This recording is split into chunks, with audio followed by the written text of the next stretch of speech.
Oklahoma Territory, spring 1865.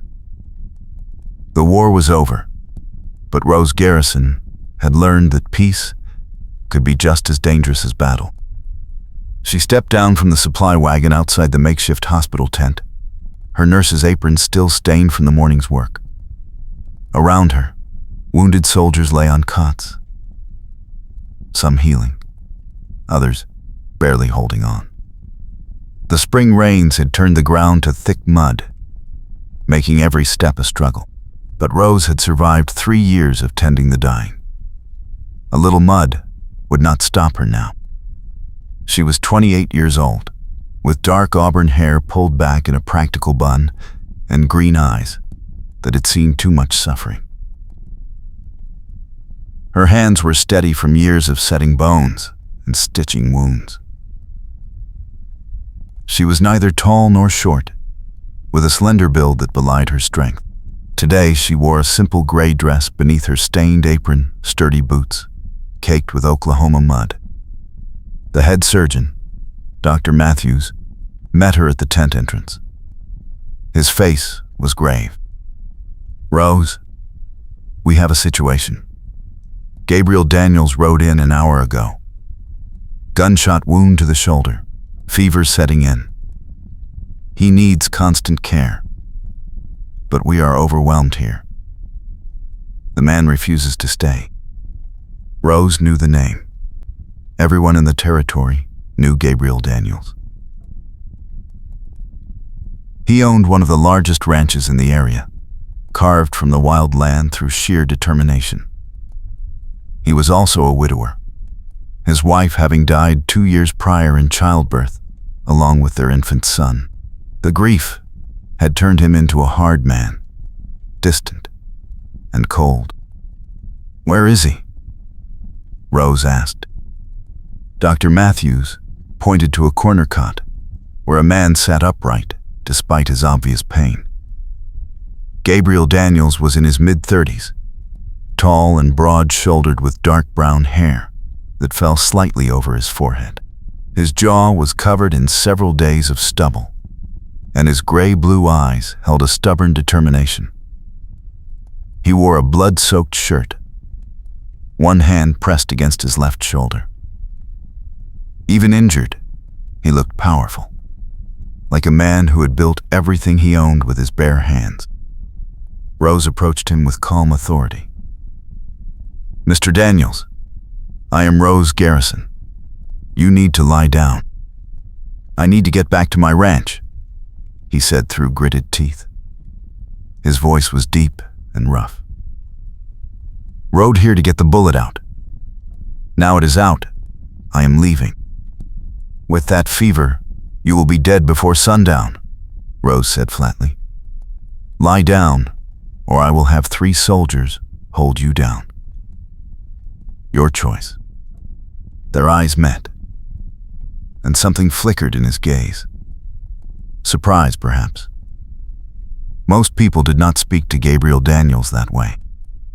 "You do not understand," he said, his voice strained. "I have men at my ranch, good men, but Mordecai Ramsey and his claim jumpers have been circling my property for weeks. Without me there?" "Without you there, they will manage," Rose interrupted. "Without you alive, they will have nothing to fight for. Now lie down, before you fall down." Gabriel stared at her for a long moment. Then, perhaps recognizing the truth in her words, he slowly eased himself back onto the cot. The movement made him wince, fresh blood seeping through the bandage at his shoulder. Rose immediately went to work, checking the wound. The bullet had been removed, but the entry was inflamed and hot to the touch. Infection was setting in fast. "This needs constant monitoring," she said to Dr. Matthews, who had followed her over. "Clean dressings every few hours, willow bark tea for the fever, and he cannot be moved for at least 3 days." "We do not have the staff," Dr. Matthews said quietly. "Half our nurses left when the war ended. The men who remain here are the ones too injured to travel home yet. I cannot spare anyone for round-the-clock care." Rose looked down at Gabriel, who had closed his eyes against the pain. His face was flushed with fever, his breathing shallow. If he left now, he would die. If he stayed here without proper care, he would die. She made a decision that would change everything. "I will take him to his ranch," she said. "I will care for him there." Dr. Matthews looked shocked. "Rose, you cannot. A single woman going to a ranch full of men? It is not proper." "Proper died somewhere around the second year of this war," Rose said quietly. "This man will die without constant care. I can provide it. That is what matters." Gabriel's eyes opened, focusing on her with effort. "Why would you do this? You do not know me. I know you are hurt and you need help," Rose said simply. "That is enough." 2 hours later, Rose sat beside Gabriel in his wagon as one of his ranch hands drove them through the muddy spring landscape. Gabriel drifted in and out of consciousness, the fever making him delirious at times. Rose kept a cool cloth on his forehead and monitored his breathing. The ranch appeared as the sun began to set. It was larger than Rose had expected, with a main house, a large barn, several outbuildings, and fenced pastures where cattle grazed. The house was built of solid wood with a wide porch, clearly constructed by someone who meant to stay.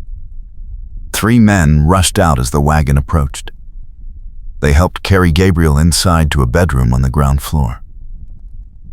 Rose immediately took charge, sending one man for clean water, another for more firewood, and the third to boil willow bark for tea.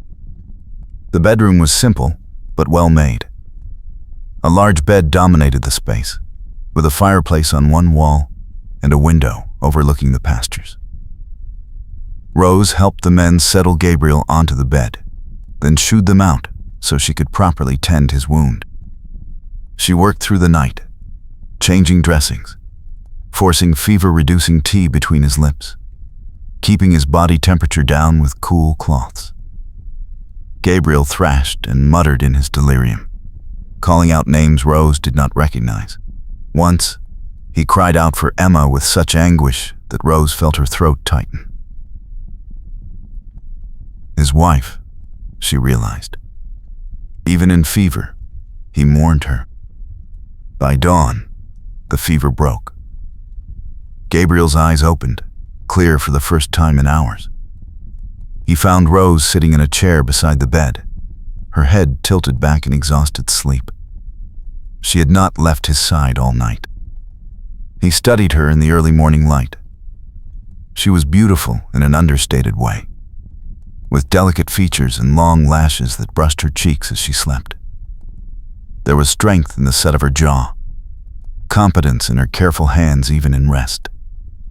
She had saved his life, he realized. Without her, he would be dead. "You are awake," Rose said, her eyes opening. She sat up immediately, reaching to feel his forehead. Her touch was cool and gentle. "The fever has broken. How do you feel?"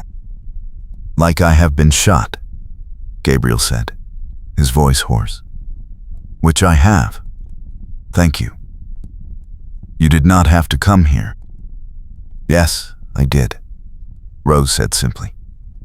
She stood and moved to the window, looking out at the ranch as morning light spread across the land. "You have a beautiful place here. Built it with my own hands," Gabriel said. There was pride in his voice, but also pain. "My wife and I, we were going to raise our family here, fill this house with children and laughter." Rose heard the past tense, the weight of loss. "I am sorry for what you have suffered." Gabriel was quiet for a moment. Then he said, The war took a lot from everyone. You have seen more death than anyone should. Why do you continue? Why keep saving people?" Rose turned to face him. "Because every life matters. Every person saved is worth the effort. I cannot bring back the ones I lost, but I can fight for the ones still here." Something in her words resonated with Gabriel. He saw in her eyes the same shadows he carried, the same determination to keep moving forward, despite the pain. Over the next 3 days, Rose tended Gabriel with unwavering dedication. She changed his dressings, made him drink bitter medicine, forced him to rest when he tried to get up too soon. The ranch hands were respectful and grateful for her presence, bringing her meals and checking if she needed anything. Gabriel proved to be a difficult patient. He hated being weak, hated lying in bed while his ranch needed attention. But Rose was firm with him, brooking no arguments. "You have good men here," she told him on the second day. "Let them do their jobs. Your job right now is to heal." "You are very bossy," Gabriel observed, but there was the hint of a smile on his lips. It was the first time Rose had seen him show any lightness. "I am very good at my job," Rose corrected. "There is a difference." As Gabriel's strength returned, they began to talk more. Rose told him about her years as a nurse, about the soldiers she had saved, and the ones she could not. Gabriel spoke of building the ranch, of his dreams for it, and carefully, painfully, of his wife, Emma. "She was full of light," he said one evening, as Rose checked his bandages. The wound was healing well, no longer inflamed. She made everything better just by being in the room. When she died, that light went out. I did not think I would ever feel warmth again. Rose's hand stilled on the bandage. "Grief is not something you get over. It is something you learn to carry. But it does not have to be the only thing you carry." Gabriel looked at her, really looked at her. "You speak from experience." "I lost someone too," Rose said quietly. "Early in the war, a soldier I cared for. We were going to marry after the war ended. He did not make it that long. They shared a moment of understanding. Two people who had loved and lost, who knew the weight of continuing on. On the third evening, as Rose prepared to change Gabriel's dressing, gunshots rang out across the ranch.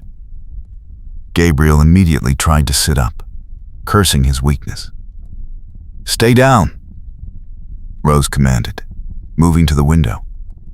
She could see men on horseback near the barn, torches in hand.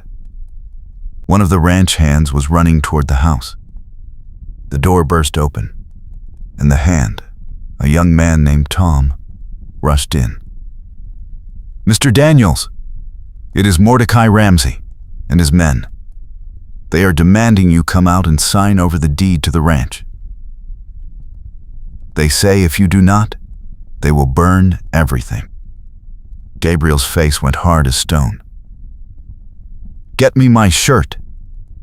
"You are not well enough," Rose protested, but she could see the determination in his eyes. This was his land, his legacy.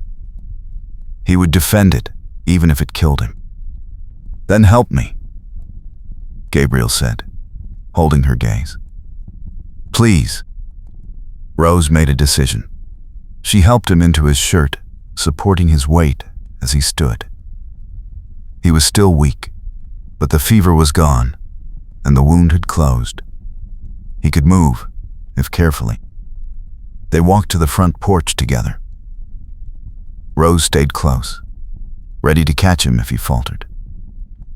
The ranch hands gathered around them, 5 men in total, all armed and ready to fight.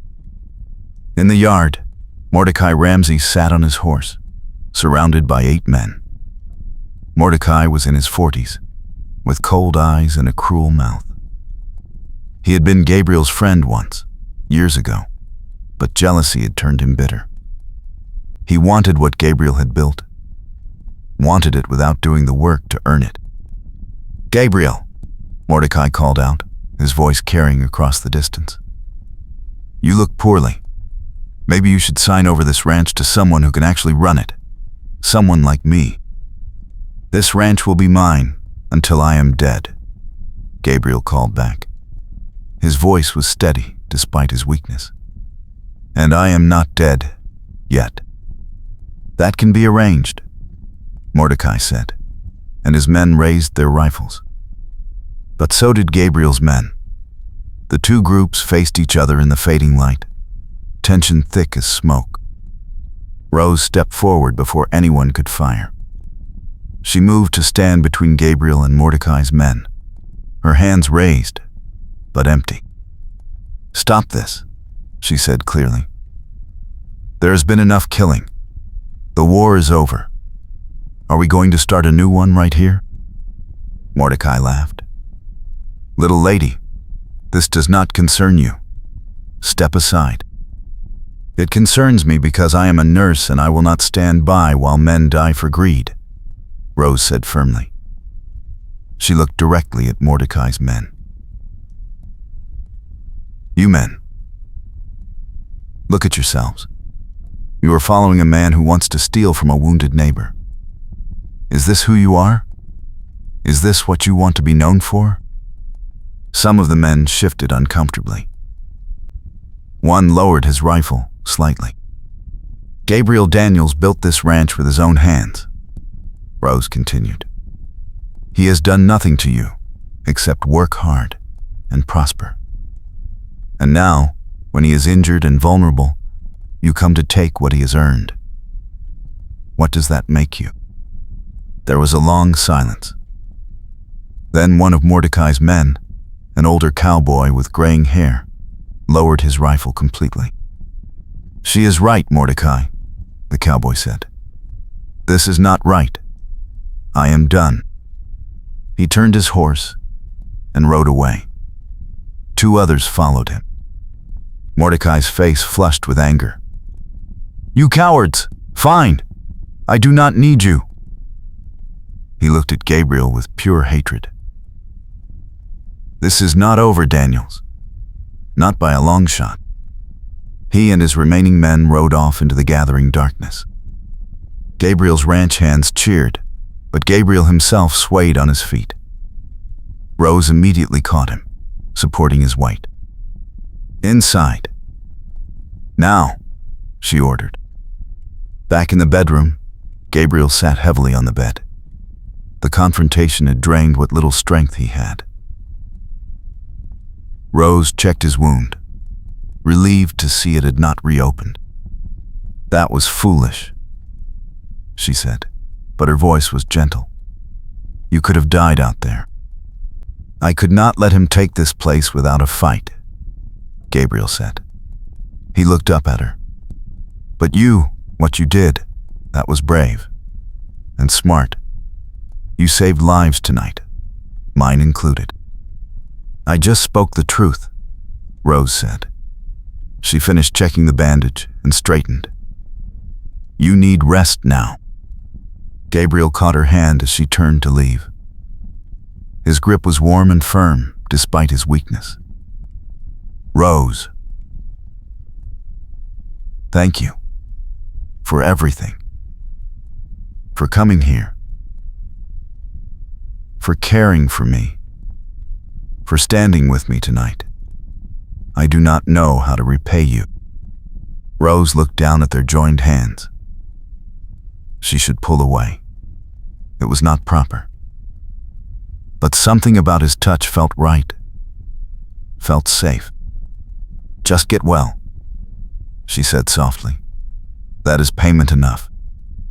But as she gently extracted her hand and left him to rest, Rose knew something had shifted between them. Gratitude had become something more. Something neither of them was quite ready to name. The following days brought a new rhythm to the ranch. Gabriel grew stronger each day, though Rose insisted he continue to rest and not overwork himself.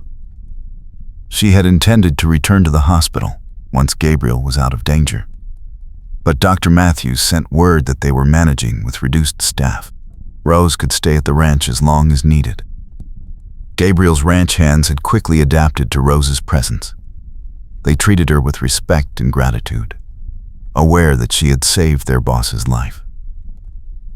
Tom, the youngest hand, even started bringing her wildflowers each morning, bashful and sweet. Rose found herself settling into life at the ranch more easily than she expected. She helped with cooking, tended the kitchen garden, and continued to monitor Gabriel's recovery. The work was different from nursing, but satisfying in its own way. Gabriel watched her move through his home with growing awareness. She brought a warmth to the place that had been missing since Emma's death. But it was not just her presence, it was Rose herself. Her quick mind, her gentle humor, her fierce protectiveness of those she cared for. She challenged him, made him laugh, made him feel alive again. One morning, Rose found Gabriel in the barn, attempting to lift a saddle onto a horse. His face was pale with effort. "What do you think you are doing?" she demanded, striding over. "I am well enough to ride now," Gabriel said stubbornly. "Your wound is barely healed. Heavy lifting could tear it open again."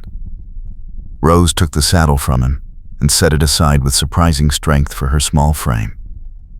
"Honestly, are all men this foolish, or just you?" Gabriel could not help but smile.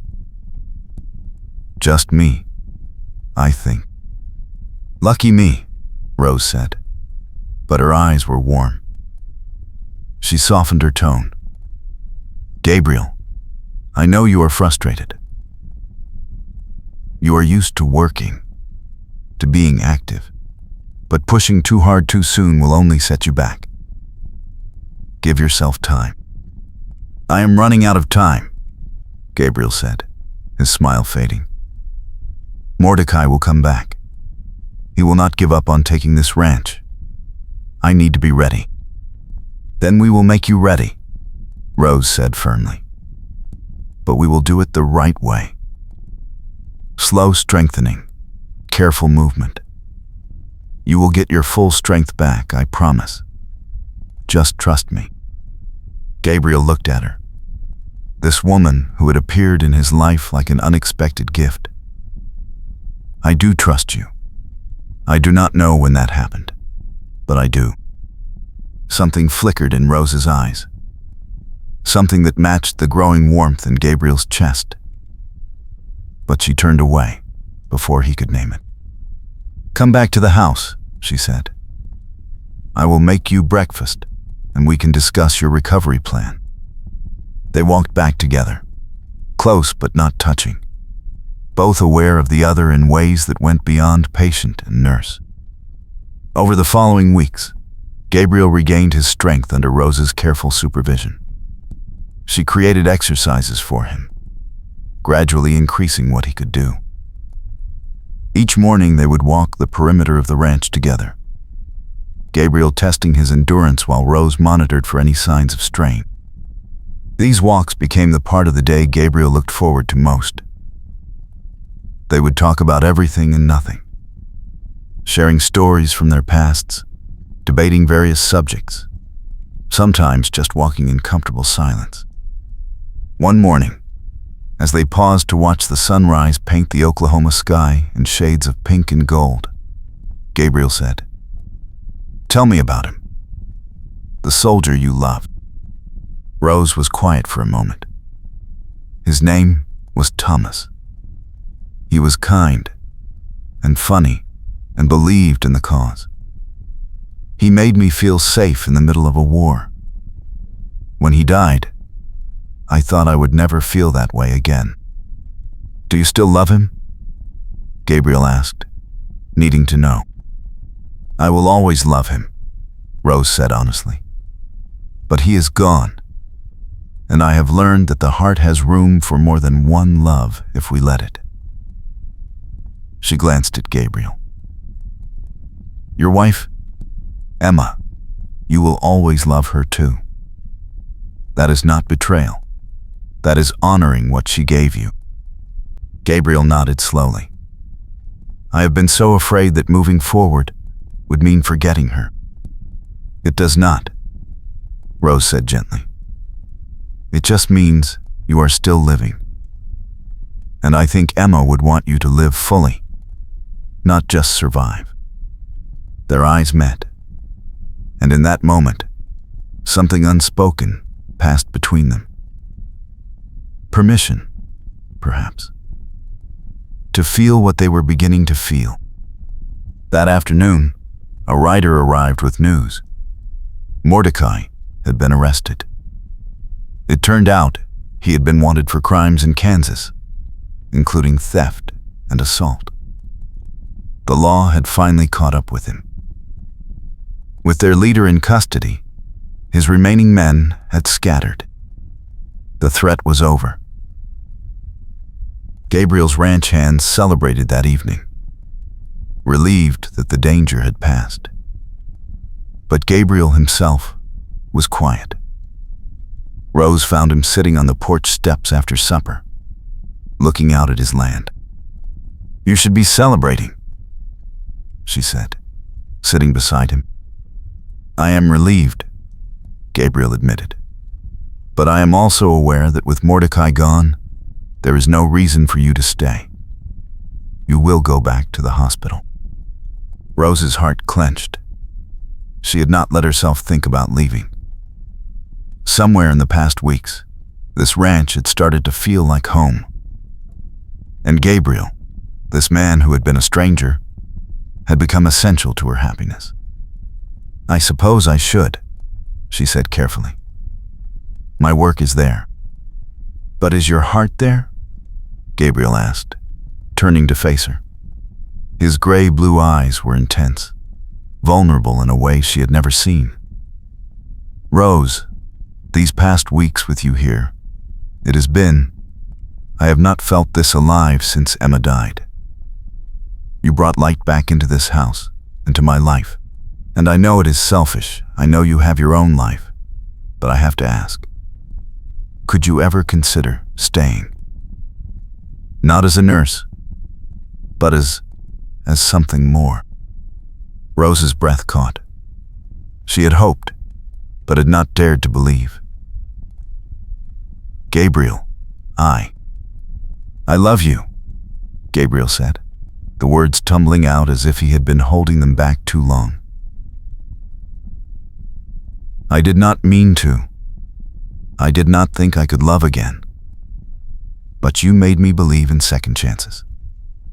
You made me want to live fully, not just survive. Rose, I love you, and if there is any chance you feel the same, I am asking you to stay. Marry me. Build a life here with me. Tears filled Rose's eyes. She reached up to touch his face, her palm against his bearded cheek. I love you too. I have been so afraid to admit it, afraid it was too soon, afraid I was betraying Thomas. But you are right. The heart has room for more than one love, and what I feel for you is real and true and terrifying and wonderful all at once. Gabriel turned his head to press a kiss to her palm, his eyes closing briefly at the contact. When he opened them again, they shone with emotion. Is that a yes? He asked, his voice rough with hope. Yes, Rose whispered. Yes, I will marry you. Yes, I will stay. Gabriel pulled her into his arms, holding her close against his chest. Rose could hear his heart beating, steady and strong. The heart she had saved, that now belonged to her. When he tilted her face up to kiss her, it was gentle and sure, full of promise. Rose kissed him back, her hands sliding up to his shoulders, feeling the solid strength of him. This was real. This was forever. They stayed on the porch as the sun set, wrapped in each other's arms, planning their future together. Gabriel spoke of expanding the ranch, of the children they might have, of growing old together. Rose listened and contributed her own dreams, feeling them weave together into something beautiful. "When should we marry?" Gabriel asked, his lips against her temple. "Soon," Rose said. "I do not want to wait." "Neither do I," Gabriel agreed. He pulled back to look at her, his expression serious. "Rose, I need you to know, I will never ask you to forget Thomas, just as you have not asked me to forget Emma. They will always be part of us." "I know," Rose said, "and that is one of the reasons I love you. You understand." The next morning, Gabriel rode into town to speak with the circuit judge, who was due to pass through. Rose stayed at the ranch, feeling as if she were floating. She was getting married. She was going to build a life with Gabriel Daniels. The thought filled her with joy and a sense of rightness she had not felt in years. When Gabriel returned that afternoon, he was grinning. 3 days. The judge can marry us in 3 days. Rose laughed, the sound bright and free. 3 days, then. Those 3 days passed in a blur of preparation. Rose altered one of her dresses, a soft green that Gabriel said matched her eyes. The ranch hands tidied the house and property, happy for their boss. Tom rode to the hospital to deliver Rose's resignation to Dr. Matthews, who sent back his congratulations and best wishes. On the morning of the wedding, Rose woke in the small guest room and realized she was not nervous. She was certain. This was right. Gabriel was the man she was meant to build a life with. The ceremony was simple, held in the front room of the ranch house with the ranch hands as witnesses. Gabriel wore his best clothes, his hair combed back, his beard freshly trimmed. When Rose came down the stairs in her green dress, her hair loose around her shoulders the way Gabriel loved it, she saw his eyes fill with emotion. The judge performed the brief ceremony, and when it came time for Gabriel to kiss his bride, he cupped Rose's face gently and kissed her with all the love and promise in his heart. Rose kissed him back, feeling tears of joy on her cheeks. "I love you, Mrs. Daniels," Gabriel whispered against her lips.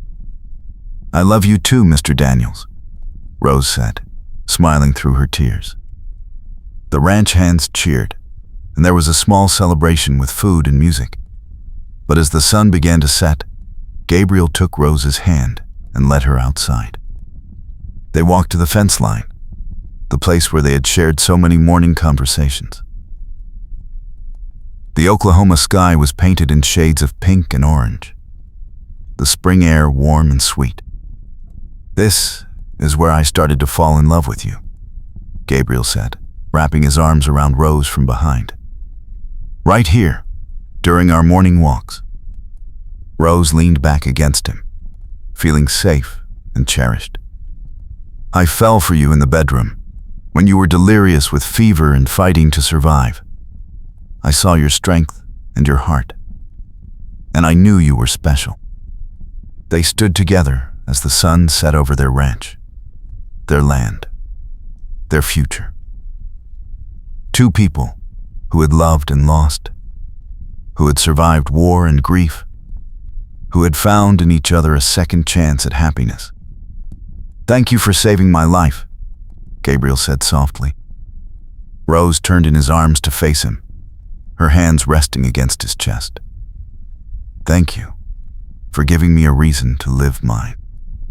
Morning arrived with golden light streaming through the window. Rose woke slowly, feeling warm and safe. Gabriel's arm was draped across her waist, his body curved protectively around hers. She turned carefully to look at him, studying his face in sleep. He looked younger when he slept. The hard edges of grief and responsibility softened.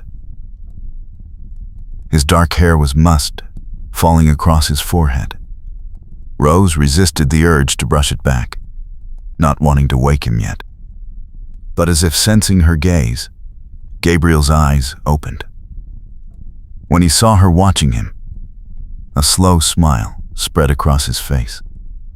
"Good morning, Mrs. Daniels," he said, his voice rough with sleep. "Good morning, Mr. Daniels," Rose replied, feeling shy and bold all at once. Gabriel pulled her closer, nuzzling into her neck. "I could get used to waking up like this." "So could I," Rose admitted. They lay together for a while longer, just enjoying the quiet intimacy. But eventually the sounds of the ranch beginning its day drew them from bed. There was work to be done, a life to build. Over the following days, Rose fully settled into her role as mistress of the ranch. She reorganized the kitchen, making it more efficient. She tended the garden, coaxing vegetables to grow in the spring soil. She learned about the cattle operation, asking Gabriel endless questions about breeding, feeding, and market prices. Gabriel was true to his word about partnership. He consulted her on decisions, valued her opinions, and together they made plans for the ranch's future. They decided to expand the herd, purchase more breeding stock, and hire additional hands for the summer work. Rose also discovered she had a talent for the business side of ranching. Her years of managing medical supplies and rationing had taught her to be efficient and resourceful. She took over the ranch's accounting, finding ways to cut costs and increase profits. "You are brilliant," Gabriel said one evening, reviewing her careful calculations. "We could double our profits this year if we follow your plan."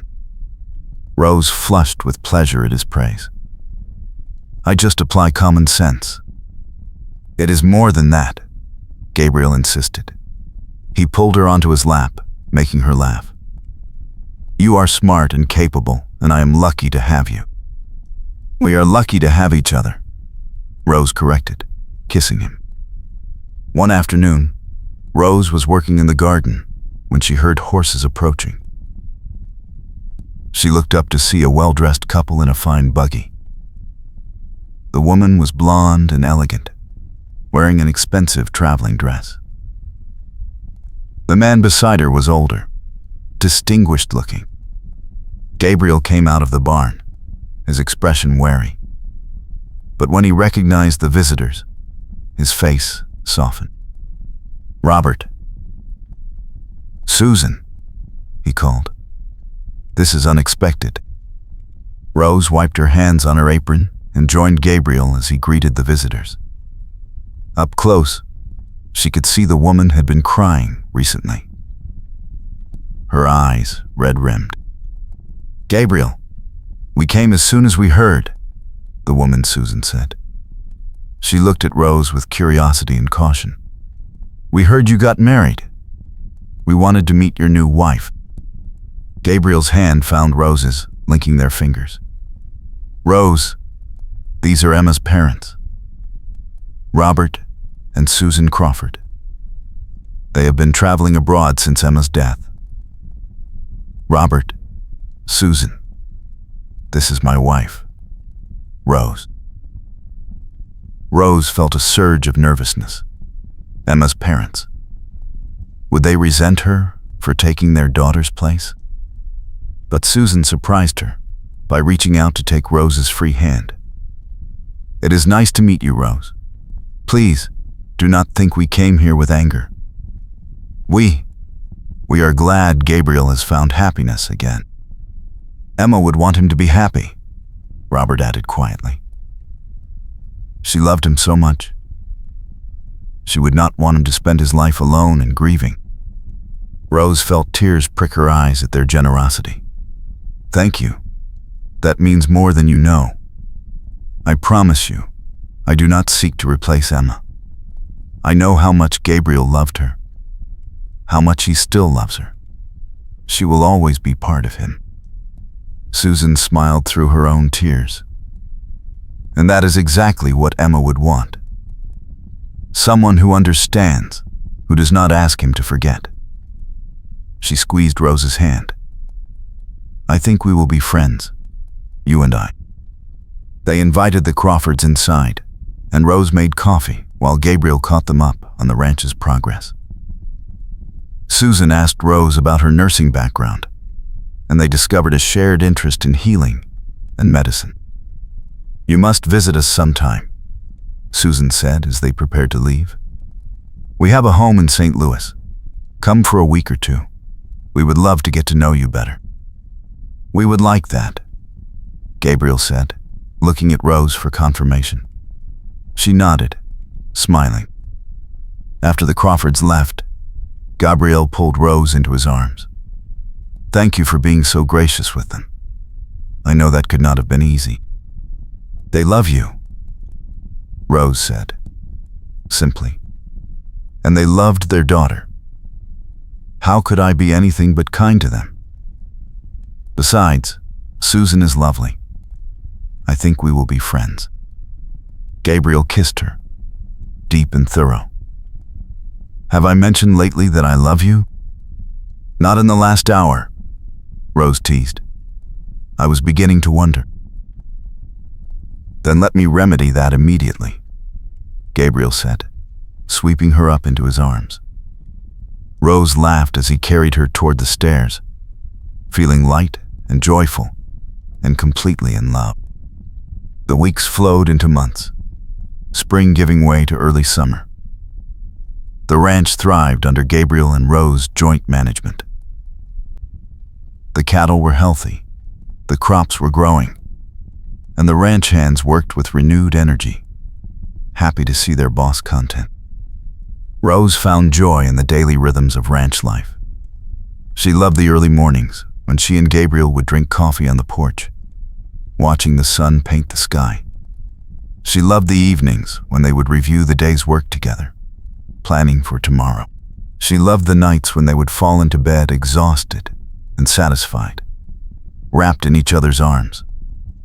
One morning in early June, Rose woke feeling queasy.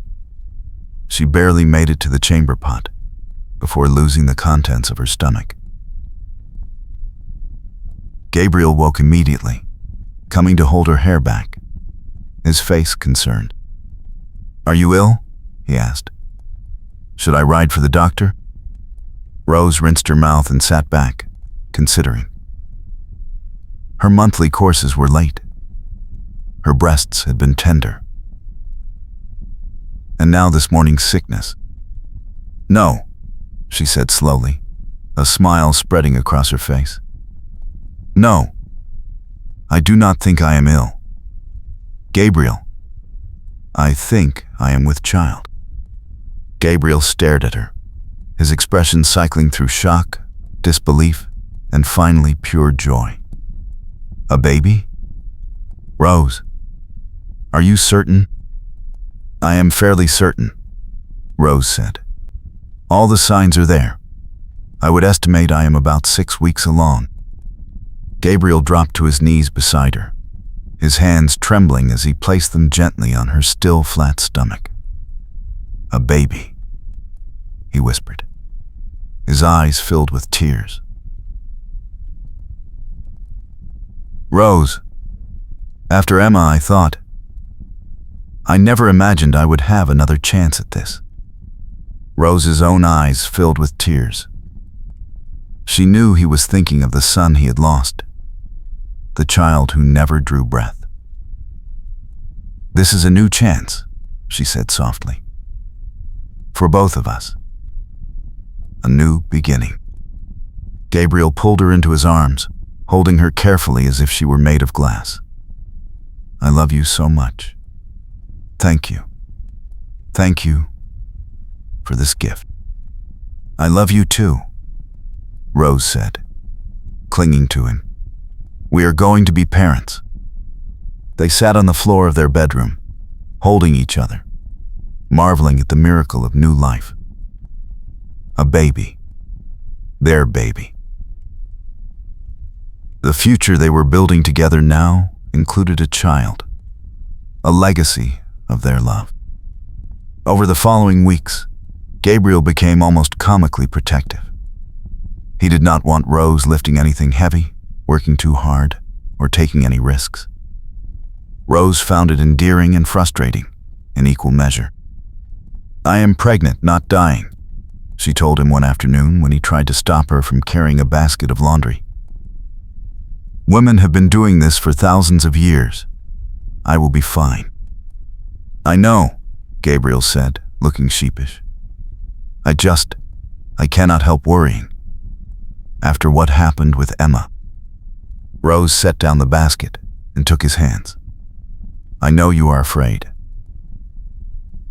But I am young and healthy, and I know my own body. I promise I will be careful. But you have to let me live, Gabriel. I cannot spend 9 months wrapped in cotton." Gabriel nodded, though she could see the worry still in his eyes. "You are right. I am sorry. I will try to be less overbearing." "Just try," Rose said, kissing him. "I am not asking for perfect." As summer deepened, Rose's pregnancy became visible. Her dresses grew tighter across her expanding belly. The morning sickness faded, replaced by boundless energy and an appetite that made Gabriel laugh. "I have never seen anyone eat that much at one sitting," he teased one evening as Rose finished her 3rd helping of stew. "I am eating for 2, Rose said primly. "Our child is clearly going to be strong and healthy." "Just like his mother," Gabriel said, his hand moving to rest on her rounded stomach. He loved to feel the baby move, his face lighting up every time he felt a kick or flutter. They decided to prepare the small room next to their bedroom as a nursery. Gabriel built a cradle from oak, carving intricate designs into the wood. Rose sewed tiny clothes and blankets, her heart full of anticipation. One evening in late July, they sat together in the nursery, admiring their preparations. The cradle sat ready. The walls had been whitewashed. Curtains hung at the window. "Do you think Emma would approve?" Gabriel asked quietly. Rose took his hand. "I think Emma would be happy that you found love again and are building a family. I think she would want this for you." Gabriel nodded, but she could see the lingering guilt in his eyes. "Sometimes I feel like I am betraying her memory. She should have been the one to have my children, to grow old with me on this ranch." "She should have," Rose agreed gently. "What happened to Emma and your son was tragic and unfair. But Gabriel, you cannot live your life in the past. Emma is gone. I am here. This baby is real and present and ours. You can honor Emma's memory while still embracing your future. The two are not mutually exclusive." Gabriel pulled her into his arms, careful of her stomach. "How did you get so wise?" "Survival," Rose said. "I learned that holding onto the past too tightly means you cannot reach for the future. Thomas would want me to be happy. Emma would want the same for you. So we love them, we remember them, but we live for the present." "For the present," Gabriel repeated, "and for our future." As summer turned toward fall, harvest time approached. Gabriel and his men worked long hours bringing in crops and preparing for winter. Rose helped where she could, though Gabriel insisted she not overdo it. One afternoon, Rose was in the kitchen preparing supper when she felt a sharp pain in her belly. She gasped, gripping the counter. The pain faded, then returned stronger. "Gabriel!" she called out. He was there in seconds, his face pale. "What is wrong?" I think "I think the baby is coming," Rose said, breathing through another contraction. "But it is too early. I am only 7 months along." Gabriel's eyes widened with fear. "What do we do?" Rose forced herself to stay calm. She had delivered babies before. She knew what to do. "Send Tom for the midwife in town. Mrs. Henderson. Tell her to come quickly. Then help me upstairs." Gabriel sent Tom racing for town, then helped Rose up to their bedroom.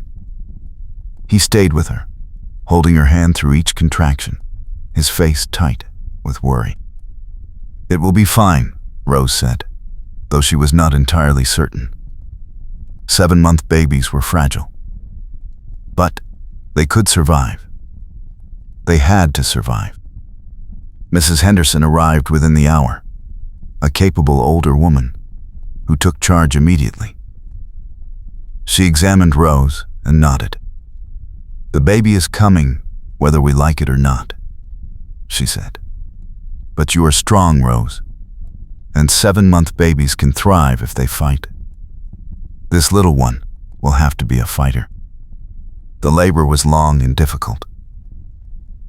Rose had delivered many babies, but being the one giving birth was entirely different. The pain was intense, overwhelming at times. But Gabriel never left her side, whispering encouragement, wiping her forehead, telling her how strong she was. Finally, as dawn light began to creep through the windows, Rose gave one last push and heard the most beautiful sound in the world. A thin, reedy cry. "It is a girl," Mrs. Henderson announced, wrapping the tiny baby in a blanket. "Small but breathing strong. She is a fighter, this one." Gabriel's face was wet with tears as Mrs. Henderson placed the baby in Rose's arms. She was so small, barely 5 pounds, her skin slightly bluish. But her eyes were open and alert, and she was breathing. "Hello, little one," Rose whispered, exhausted and exhilarated. "Welcome to the world." Gabriel touched his daughter's tiny hand with one finger, and the baby gripped it with surprising strength. "She is perfect," he said, his voice breaking. "Rose, she is perfect. What will you name her?" Mrs. Henderson asked.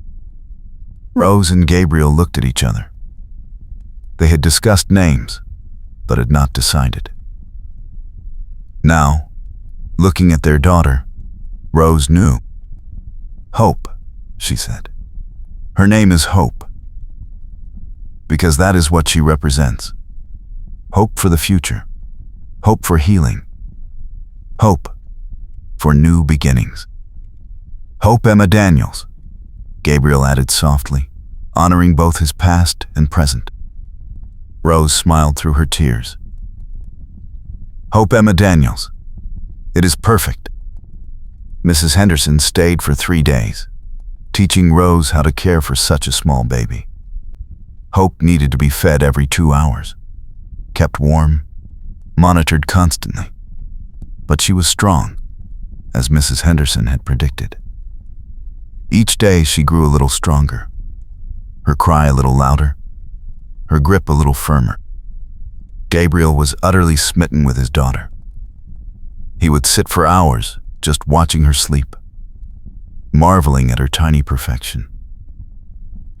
At night, when Hope woke crying, he would get up with Rose, keeping her company during feedings, changing tiny diapers, singing softly to his daughter. The ranch hands were delighted by the new arrival. Tom carved a set of wooden toys. The other men took on extra duties, so Gabriel could spend more time with his family. One evening, about a week after Hope's birth, Gabriel and Rose sat together in the nursery. Hope was asleep in the cradle Gabriel had built, her chest rising and falling in steady rhythm. "I cannot believe she is real," Gabriel said softly. "After losing Emma and our son, I thought this was not meant for me. But here she is. Here you both are, my family." Rose leaned against him, tired but content. "We are your family, and you are ours. This is what we have built together, Gabriel. A life, a future, a legacy of love." Gabriel kissed the top of her head. "I love you, Rose Daniels. Thank you for giving me this. Thank you for saving me in every way a person can be saved." "I love you too," Rose said. "And you saved me just as much. We saved each other." They sat in comfortable silence, watching their daughter sleep, marveling at the life they had created together. Outside, the summer evening was peaceful, the ranch settling into quiet. This was home. This was family. This was everything they had dreamed of, and more. As fall arrived and hope grew stronger, life on the ranch settled into a new rhythm. Rose managed the household and cared for Hope, while also helping Gabriel with ranch business. Gabriel split his time between ranch work and his family, finding joy in both. Hope thrived despite her early arrival. By 3 months old, she had caught up to where she should be, plump and healthy with dark hair like her father and green eyes like her mother. She was a happy baby, quick to smile, curious about everything. One October morning, Rose was working in the garden, with Hope sleeping nearby in a basket, when she heard horses approaching. She looked up, shading her eyes against the sun, and saw a group of riders. Her heart jumped with momentary fear, memories of Mordecai's threats surfacing. But these were not claim jumpers. As they drew closer, Rose recognized Susan and Robert Crawford, along with several other well-dressed people. Gabriel came out of the barn, his expression curious. When he recognized the Crawfords, he smiled and went to greet them. "Susan, Robert, this is a surprise. And you brought friends." Susan dismounted with help from her husband, her face glowing. "Gabriel, Rose, we wanted you to meet our family. These are Emma's siblings and their spouses. We told them all about you and your new baby. They wanted to meet little Hope." Rose felt a surge of emotion. Emma's family, coming to meet Gabriel's new daughter. It was a gift, an acceptance, a bridge between past and present. They brought the visitors inside, and Rose served coffee and cake, while Gabriel proudly showed off Hope. Emma's siblings were warm and welcoming, admiring the baby, asking questions about the ranch, treating Rose with genuine kindness. "She has Emma's smile," one of Emma's sisters said, watching Hope grin toothlessly. "I can see it around her eyes." Gabriel looked surprised, then pleased. "I had not noticed that." "But you are right." It was a healing moment, Rose realized. Emma's family seeing pieces of her in Gabriel's new daughter, accepting that Emma's legacy continued even in this new chapter. There was no resentment, only love. After the visitors left, Gabriel pulled Rose into his arms. "That was unexpected, but wonderful," Rose said. "They love you, Gabriel. They want you to be happy. Emma's death broke their hearts too, but they do not want you to stop living." "I am living," Gabriel said, looking around at his ranch, his home, his family. "More than I ever thought I would again.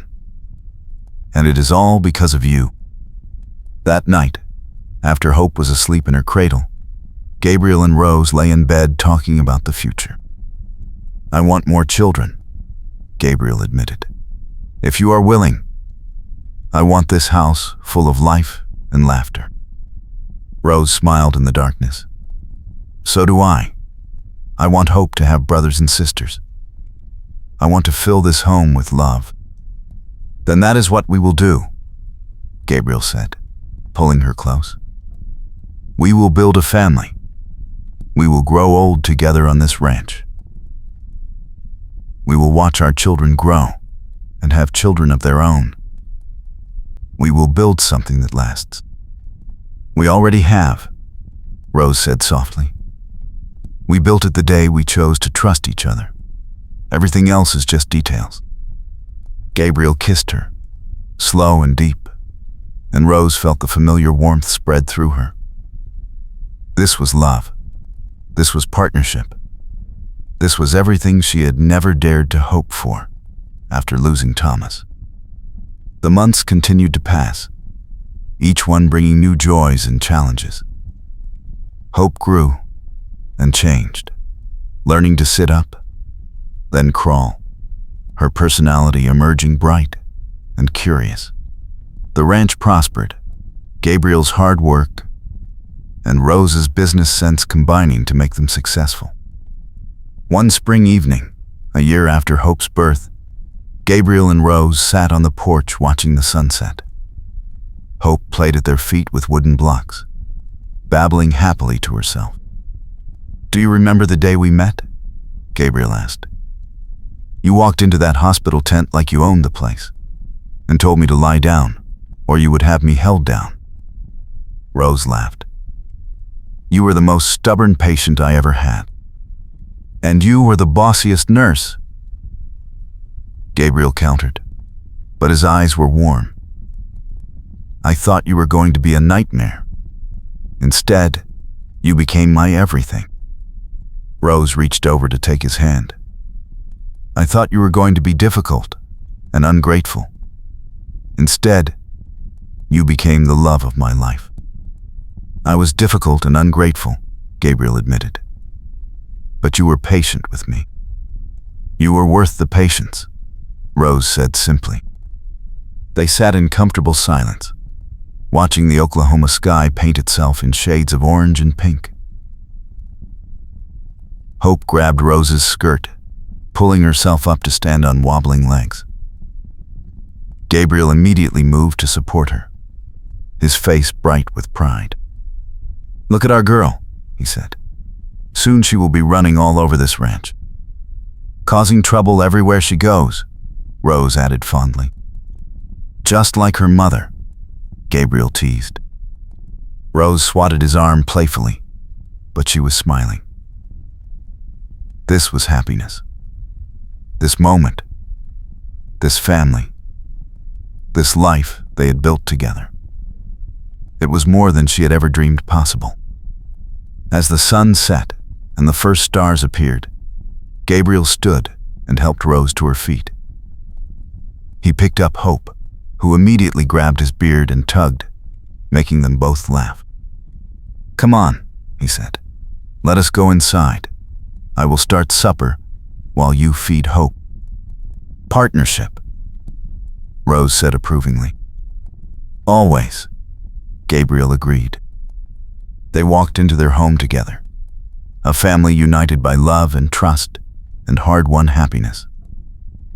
Behind them, the Oklahoma sky continued its display, painting the land in beauty. The ranch stretched out peaceful and prosperous, a testament to what two broken people could build when they found each other. Inside, as Rose nursed Hope and Gabriel prepared their meal, they talked and laughed together, planning their future, dreaming their dreams.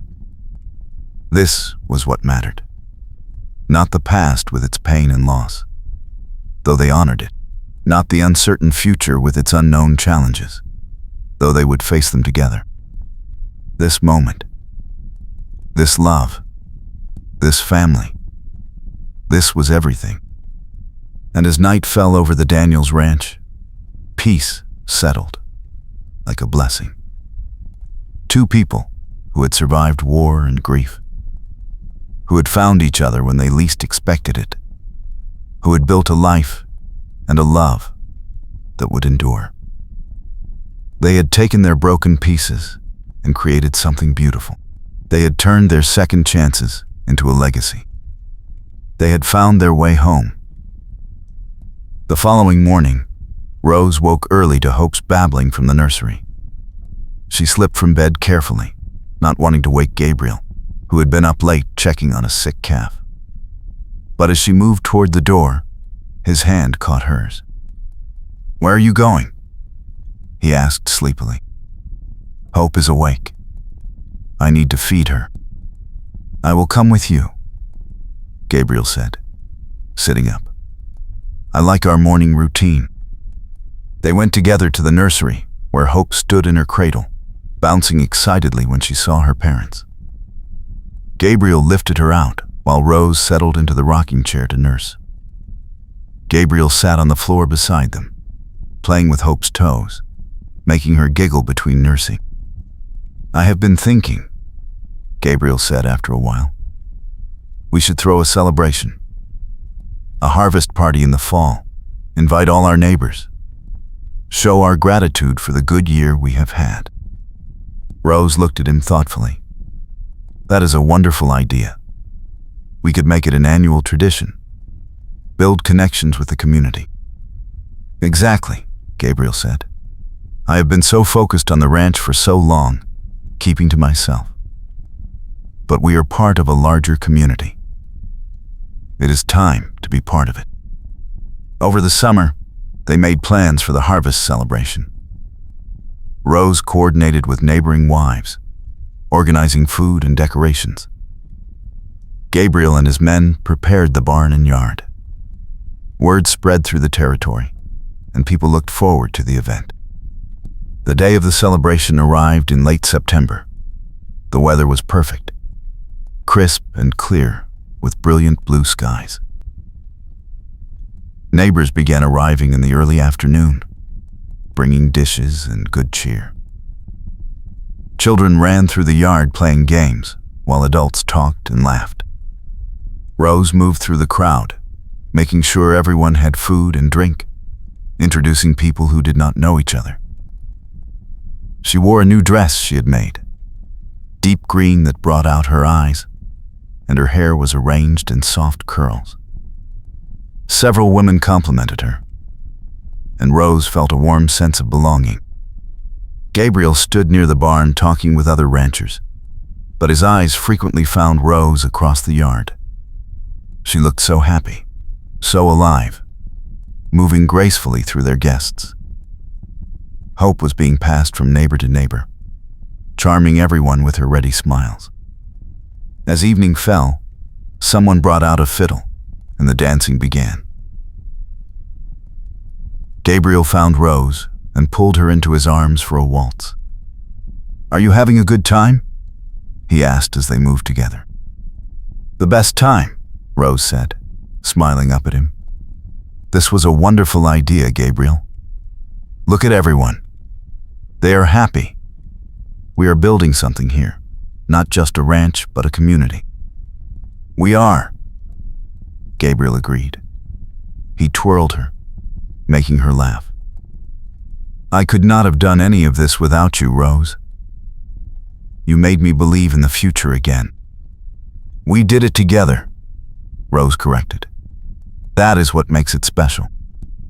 They danced until the stars came out, surrounded by friends and neighbors, their daughter sleeping peacefully in Susan Crawford's arms. This was what a good life looked like, Rose thought. Hard work, loving family, strong community, and a partner who made every day brighter.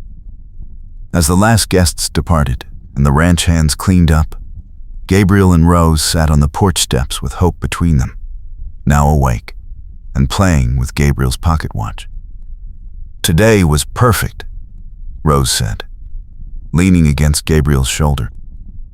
"It was," Gabriel agreed. He was quiet for a moment, then said, Rose, I need to tell you something. Earlier, when I was talking with the other ranchers, they asked me to represent our territory at a Cattlemen's Association meeting in Kansas City. It would mean being gone for about 2 weeks. Rose straightened, looking at him. When? Early November. I know it is a long time to be away from you and Hope. If you do not want me to go, I will not. Rose considered. 2 weeks was a long time. But she knew how important the Cattlemen's Association was for protecting ranchers' interests. You should go, she said finally. It is important for our future, for the ranch. Hope and I will be fine. Tom and the others will look after us. Gabriel searched her face. Are you certain? I am certain, Rose said firmly. Gabriel, we are partners. That means supporting each other's work, even when it means temporary separation. You have opportunities to grow our business. Take them. Gabriel pulled her close, kissing her temple. What did I do to deserve you? You were stubborn enough to live when you should have died, Rose teased. And you let me boss you around. Best decision I ever made, Gabriel said, and kissed her properly. The weeks leading up to Gabriel's trip passed quickly. Rose prepared food for his journey and made sure he had everything he needed. The night before he left, they lay in bed, talking quietly, while Hope slept in her cradle nearby. I am going to miss you terribly, Gabriel admitted. I have never been away from you for more than a day since we married. I will miss you too, Rose said. But you will be back before we know it. And think of all the business connections you will make. This is good for us. Gabriel rolled to face her, his hand resting on her cheek. I love you, Rose Daniels, more than I can ever put into words. You are my heart. And you are mine, Rose whispered. She kissed him, long and deep, memorizing the feel of him, the taste of him, to hold her through the lonely nights ahead. They made love slowly, tenderly, savoring each touch and kiss. Afterwards, they lay wrapped together, Gabriel's hand on Rose's stomach. When I get back, let us try for another baby, he said softly. Hope needs a brother or sister. Rose smiled in the darkness. When you get back, she agreed. Gabriel left at dawn the next morning. Rose stood on the porch with Hope in her arms, watching him ride away. He turned back 3 times to wave, and each time Rose waved back, her heart tight with missing him already. But she did not let herself wallow. There was work to do, a ranch to run, a daughter to care for. Rose threw herself into tasks, keeping busy so she would not dwell on Gabriel's absence. The first week passed smoothly. Tom and the other ranch hands were respectful and helpful, checking in with Rose regularly to see if she needed anything. Hope seemed to sense her father was gone and was fussier than usual, but Rose soothed her with patience and love. On the 8th day, Rose was in the garden with Hope playing nearby when Tom came running from the barn, his face urgent. Mrs. Daniels, there is a problem. Some of the cattle have broken through the north fence. They are wandering onto Simmons' property. We need to round them up before there is trouble. Rose straightened immediately. Take 3 men and go.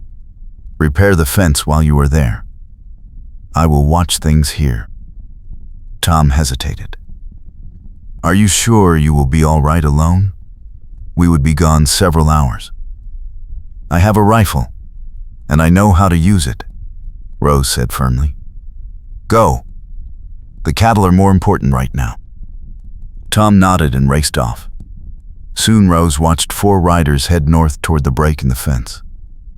That left her alone at the ranch with just one elderly ranch hand, old Pete, who was half deaf and mostly kept to himself in the bunkhouse. Rose went back to her gardening, keeping Hope close. The afternoon was peaceful. The only sounds the wind through the grass and Hope's happy babbling. Then Rose heard horses, multiple horses, approaching fast. She looked up, shading her eyes. 5 riders were coming toward the ranch house, and something about the way they rode made her uneasy. She scooped up Hope and hurried inside, grabbing Gabriel's rifle from above the mantel. The riders stopped in the yard. Rose recognized the leader immediately. Silas Ramsey, Mordecai's younger brother. Her heart sank. She had hoped that with Mordecai in prison, the Ramsey family would leave them alone. Apparently not. Rose stood on the porch, rifle in hand, Hope on her hip. "This is private property. You need to leave." Silas dismounted slowly, his eyes cold. "Where is Daniels?" "Not here." "And you still need to leave." "Heard he went to Kansas City," Silas said. "Heard he left his pretty wife all alone. That was not smart of him. My brother is rotting in prison because of you two. Time someone taught you a lesson." Rose raised the rifle, her heart pounding, but her hands steady. "I am warning you. Leave now, or I will shoot." Silas laughed. "You really think you can take on all 5 of us?" "I think I can take out you," Rose said calmly. "And you are the leader. Your men will scatter without you." Something flickered in Silas's eyes. Respect, maybe, or recalculation. But before he could respond, Hope started crying, frightened by the tension. Rose's attention wavered for just a second. That was all Silas needed. He lunged forward, grabbing the rifle barrel. Rose held on, struggling with him, Hope screaming in her other arm. Then a shot rang out. Everyone froze. Rose looked toward the barn and saw old Pete standing there with his shotgun raised, looking far more capable than his years suggested. "Lady said leave," Pete said loudly, his voice carrying despite his deafness. "I am old, and my hearing is bad, but my aim is still true. And this here shotgun does not require precision, just general direction. So I suggest you boys mount up and ride out before I decide to make your acquaintance with buckshot." For a long moment, no one moved. Then Silas slowly released the rifle and stepped back. "This is not over," he said to Rose. "Daniels will pay for what he did to my brother." "Your brother tried to steal our land," Rose said, her voice hard despite her fear. "He is in prison because of his own choices. Now get off our property before I let Pete shoot you." Silas and his men mounted up and rode out, but slowly, making it clear they were leaving by choice, not fear. Rose watched until they disappeared. Then her legs gave out. She sank onto the porch steps, holding Hope tight, shaking with reaction. Old Pete came over, sitting beside her. "You did good, Mrs. Daniels. Stood your ground like a true frontier woman." "Thank you, Pete," Rose managed, "for backing me up." "That is what we do here," Pete said simply. "Look after each other." When Tom and the others returned an hour later, Rose told them what happened.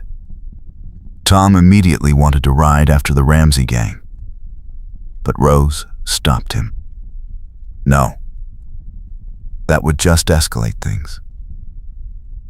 We will increase security. Make sure someone is always here at the house, and we will send word to Gabriel about what happened. But we will not start a war." Tom reluctantly agreed. That night, as Rose lay in bed alone, missing Gabriel fiercely, she heard footsteps outside. She grabbed the rifle, heart pounding. But it was just Tom and 2 other ranch hands setting up watch rotations. They would not leave her unprotected again. Rose wrote to Gabriel immediately, telling him what happened, but assuring him she and Hope were fine. She knew the letter would not reach him for days, and his return trip would take even longer. She would just have to hold the fort until he came home. The remaining days of Gabriel's absence passed slowly. Rose maintained her routine, caring for Hope, running the ranch, but always with one eye on the horizon, watching for trouble. The ranch hands took turns keeping watch, and Rose slept with the rifle beside her bed. Finally, after 2 weeks that felt like 2 months, Rose heard the sound she had been waiting for. A horse approaching fast. She grabbed the rifle and went to the window, then nearly sobbed with relief. Gabriel. He was home. She ran outside with Hope in her arms. Gabriel dismounted before his horse even stopped moving and swept them both into his embrace, holding them so tight Rose could barely breathe. "I got your letter," he said, his voice rough with emotion. "I rode straight through, barely stopped. Rose, I am so sorry. I should never have left you alone." "We are fine," Rose assured him, though she was crying now, the strain of the past 2 weeks finally releasing. "We are safe. But Gabriel, I was so scared."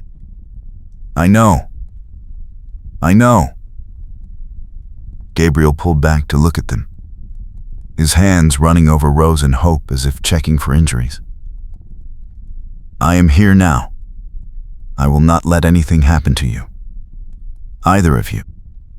They went inside, and Rose told him everything while he held her close.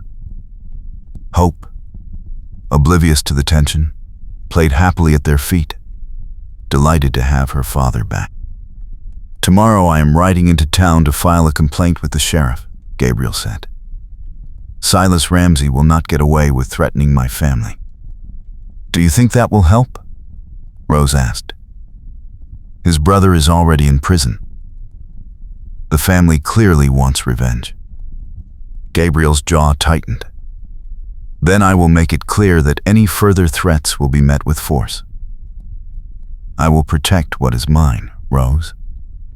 You and Hope are everything to me. I will not lose you." Rose cupped his face, making him look at her. "You will not lose us. We are strong, Gabriel. All of us. We can handle whatever comes."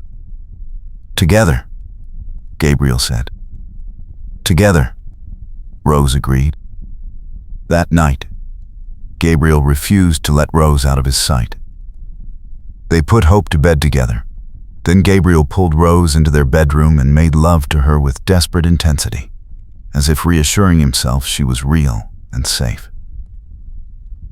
Rose clung to him just as tightly, needing his strength, his presence, his love. Afterwards, as they lay tangled together, Gabriel said, "I am not leaving you again. Not for business, not for anything. Where I go, you and Hope go. We stay together." "Gabriel, you cannot make that promise," Rose said gently. "Life does not work that way. Sometimes we have to be apart.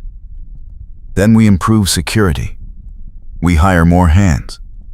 We make sure you are never vulnerable." Gabriel's arms tightened around her. "Rose, when I got your letter, when I read what happened, I have never been so terrified in my life.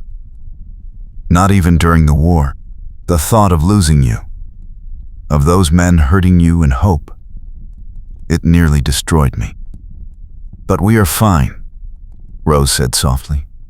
I stood my ground. Old Pete backed me up. Your men protected us. Gabriel, I am not some helpless woman who needs constant guarding. I am strong. I can handle trouble. I know you are strong, Gabriel said. That is not the point. The point is you should not have to face trouble alone. We are partners. We face things together. Then trust me to handle things when you cannot be here, Rose said. Trust that I will protect Hope and the ranch. Trust that I am capable. Gabriel was quiet for a long moment. Then he said, You are right. I am sorry. You proved today that you can handle anything. I am scared of losing you. I could not survive that again. You will not lose me, Rose promised. I am not going anywhere. We are in this together, for the long haul. They held each other through the night, finding comfort in closeness, in the steady rhythm of each other's breathing. The next morning, Gabriel kept his word and rode to town to file a formal complaint against Silas Ramsey. The sheriff promised to investigate, though Gabriel could tell the man was not particularly motivated. The Ramseys were trouble, but they were also connected. Dealing with them would require more than legal complaints. Over the following weeks, Gabriel quietly strengthened the ranch's defenses. He hired 2 additional hands, both reliable men with military experience. He installed better locks on the doors and windows. He taught Rose, and even Hope, in her baby way, to recognize danger signals. But no further trouble came. Perhaps the sheriff's visit had been enough of a warning. Perhaps the Ramseys had moved on to easier targets. Whatever the reason, the threat seemed to fade. As winter approached, Rose realized with joy that she was pregnant again.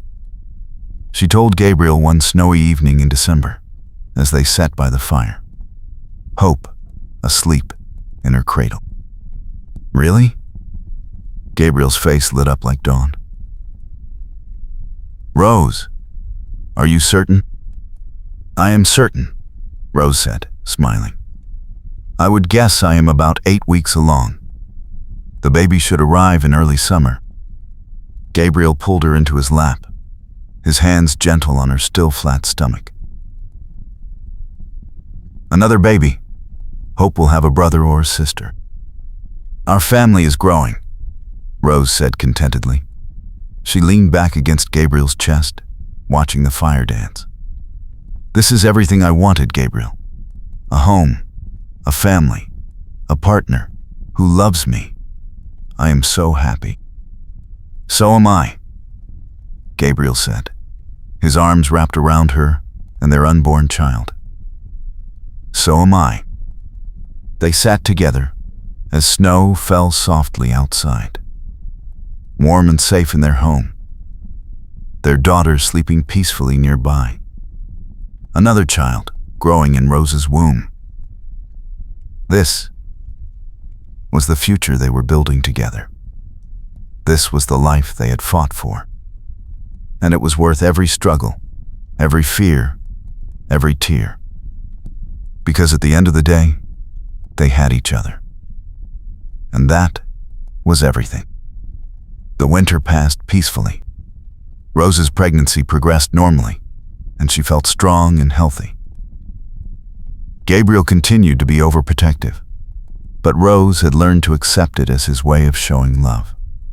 Hope grew and changed daily, walking now, saying her first words, her personality bright and curious. One February evening, as Rose was preparing supper, there was a knock at the door. Gabriel answered it to find a U.S. Marshal standing on the porch. "Evening," the Marshal said. "I am looking for Gabriel Daniels." "I am Gabriel Daniels," Gabriel said, instantly wary. "What is this about?" "Good news, actually. Wanted to let you know that Mordecai Ramsey died in prison last week. Fever took him. His brother Silas was arrested trying to rob a bank in Kansas. He will be in prison for a long time. Thought you would want to know the threat to your family is over." Gabriel felt relief wash over him. "Thank you for coming to tell us." After the marshal left, Gabriel shared the news with Rose. She closed her eyes briefly, feeling the weight she had been carrying lift. "It is over," she said. "We are finally safe." "We are," Gabriel agreed. He pulled her into his arms. "No more looking over our shoulders. No more fear. Just us and our future." That night, they celebrated quietly, grateful for the gift of safety, of being able to live without constant vigilance. It felt like the final piece falling into place, the last shadow lifting. As spring arrived, Rose's pregnancy became obvious. Her belly grew round, and this time there were no complications, no early labor. The baby was healthy and strong, kicking vigorously.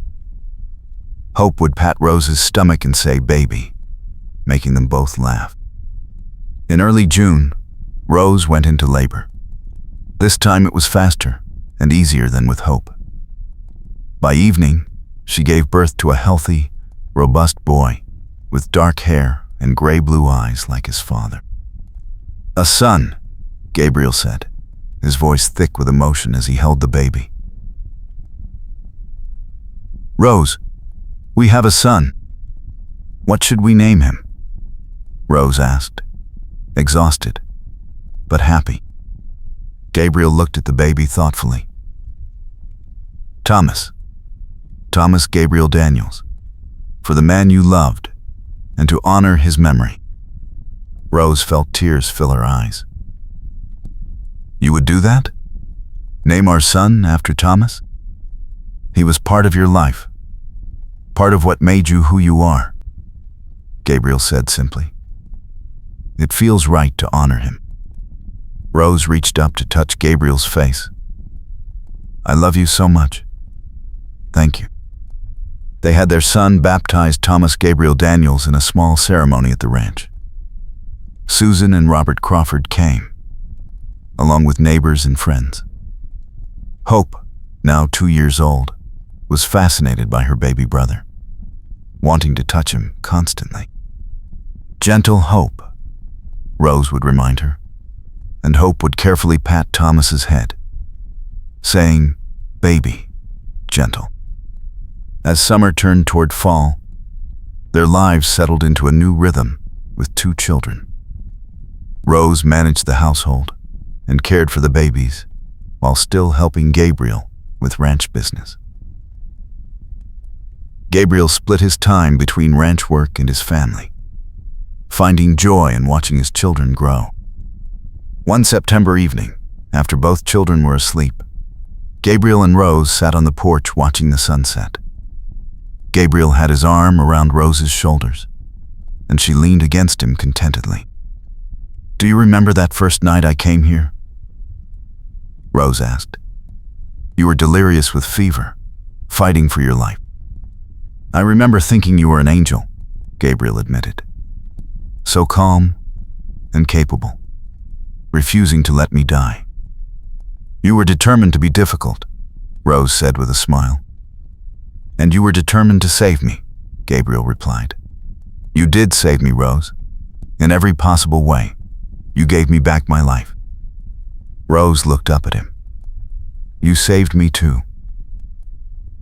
After Thomas died, I thought I would spend the rest of my life alone, just serving others but never having a family of my own. You gave me everything I thought I had lost. A home, a partner, children, love." Gabriel turned to face her, his hands cupping her face tenderly. We gave each other a second chance. That is what makes this so special. We both knew loss. We both knew grief. And we chose to try again, to risk our hearts again. That took courage. It took you, Rose said softly. You were worth the risk. Gabriel kissed her, slow and deep, pouring all his love into that kiss. When they pulled apart, both had tears in their eyes. I want you to know something, Gabriel said. Every day with you has been a gift. Every morning I wake up beside you. Every evening I come home to you and our children. I thank God for the day I got shot, and you came into my life. Rose laughed through her tears. That is a strange thing to be grateful for. But true, Gabriel insisted. He took her hand, pressing it to his heart. You are my heart, Rose Daniels.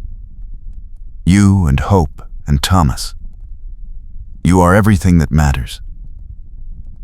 Everything I fought to build. It all means nothing without you. You are my heart too, Rose said. You and our babies. This life we have built together. I would not trade it for anything. They sat together as the sun painted the Oklahoma sky in brilliant shades of orange and pink. Around them, the ranch was peaceful and prosperous.